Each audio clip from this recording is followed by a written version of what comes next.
ಹೇಳಿದಾಗೆ ಇವತ್ತು ನಾನು ಇಲ್ಲಿ ಇರ್ತೇನೆ. ಇದ್ದು ಫ್ಯಾಕ್ಟರಿ ಮಾಲಕರ ಜೊತೆ ಡಿಸಿ ಅವರು ಕೂಡ ಮಾತಾಡಿ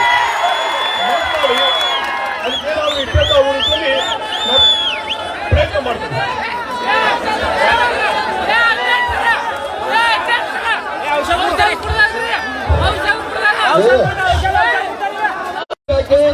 ಅಲ್ಲಿ ಆಂಬ್ಯುಲೆನ್ಸ್ ಇದೆ, ಆಂಬ್ಯುಲೆನ್ಸ್ ಹಾಕ್ಬಿಡ್ರಿ, ದಯವಿಟ್ಟು ಕರ್ಕೊಂಡು ಹೋಗ್ತಕ್ಕಂಥ ಮಾಡ್ರಿ.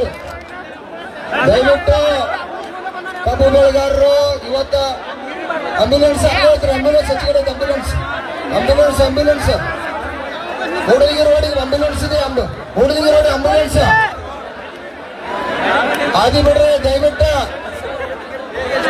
ಕಬ್ಬು ಬೆಳೆಗಾರರ ಹೋರಾಟಕ್ಕೆ ದಯವಿಟ್ಟು ಎಲ್ಲರೂ ಕೊಡ್ರಿ, ನೀವು ತೆಗೆದುಕೊಡ್ರಿ, ಎಲ್ಲರೂ ತೆಗೆದುಕೊಡ್ರಿ, ಎಲ್ಲರೂ ತೆಗೆದುಕೊಡ್ರಿ. ದಯವಿಟ್ಟು ನೋಡ್ರಿ, ಈ ರೀತಿ ಘಟನೆಗಳು ಕೂಡ ನಮಗೆ ಸಂಬಂಧಪಟ್ಟಂತೆ ಅಲ್ಲ. ದಯವಿಟ್ಟು ನೀವು ವಿಷ ತಗೋದು ಏನಾರು ಅನಾಹುತ ಘಟನೆ ಮಾಡ್ಕೊಂಡಿದ್ದಲ್ಲ. ಇವತ್ತ ನೀವು ಶಾಂತಿಯಿಂದ ಕೂತಿರುತ್ತೇವೆ. 3,200 ರೂಪಾಯಿ ಪಡ್ಕೊಂಡ್ರಿ, ಇನ್ನು 200 ರೂಪಾಯಿ ಸಂಬಂಧ ಹೋರಾಟ ಮಾಡತ್ತು. ಯಾರು ವಿಷ ತಗೊಂಡ್ ಸತ್ರ ಇಲ್ಲಿ ಯಾರ ಮುಖ್ಯಮಂತ್ರಿನೂ ತಲೆ ಕೆಡಿಸ್ಕೊಂಡ, ಕಾರ್ಖಾನೆ ಮಾಲೀಕರು ತಲೆ ಕೆಡಿಸ್ಕೊಂಗಿಲ್ಲ. ಅವ್ರ ಜೀವಂತಿದ್ದಾಗ ನಿಮ್ಗೆ ಲೂಟಿ ಮಾಡಿ 10